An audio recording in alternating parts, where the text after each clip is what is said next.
துடிப்புள்ள இளைஞர்களை தாருங்கள், நான் இந்தியாவை மாற்றி காட்டுகிறேன் என்று நம்பிக்கையுடன் கூறிய அவர் இன்று துடிப்புடன் செயல்பட தயாராக இருக்கும் பல்லாயிரம் இளைஞர்களுக்கு வழிகாட்ட உயிருடன் இல்லை.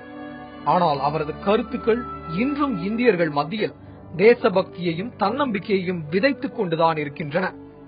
தேசிய இளைஞர் தினமாக கொண்டாடப்படும் சுவாமி விவேகானந்தர் பிறந்த தினம் ஜனவரி 12. 1863 கல்கத்தாவில் நரேந்திரநாத் தத்தா என்ற பெயருடன் பிறந்தார் விவேகானந்தர்.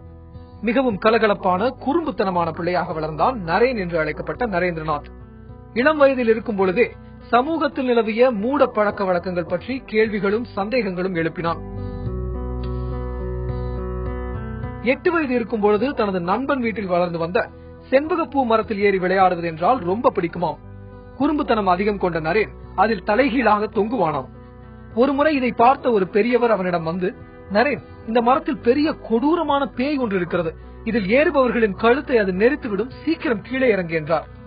வேப்பமர உச்சியில் நின்னு பேய் ஒண்ணு ஆடுதுன்னு விளையாட போகும்போது சொல்லி வைப்பாங்க, உந்தன் வீரத்தை கொழுந்திலேயே கிள்ளி வைப்பாங்க என்ற பட்டுக்கோட்டையாரின் வரிகளுக்கேற்ப அமைந்த அந்த பெரியவரின் வார்த்தைகளை கேட்டு நரேனுடன் மரத்தில் ஏறிய சிறுவர்கள் அனைவரும் இறங்கி ஓடினர்.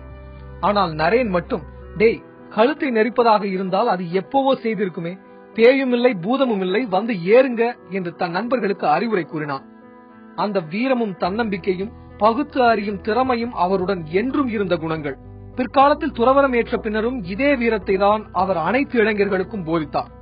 குருட்டுத்தனமாக என் தேசமே சிறந்தது என்று சொல்வது தேசபக்தி அல்ல, என் தேசத்தை இன்னும் சிறப்பாக்க நான் என்ன செய்யலாம் என்று சிந்திப்பதே தேசபக்தி என்று கூறி இந்த நாட்டையே தானாக நினைத்தார் சுவாமி விவேகானந்தர்.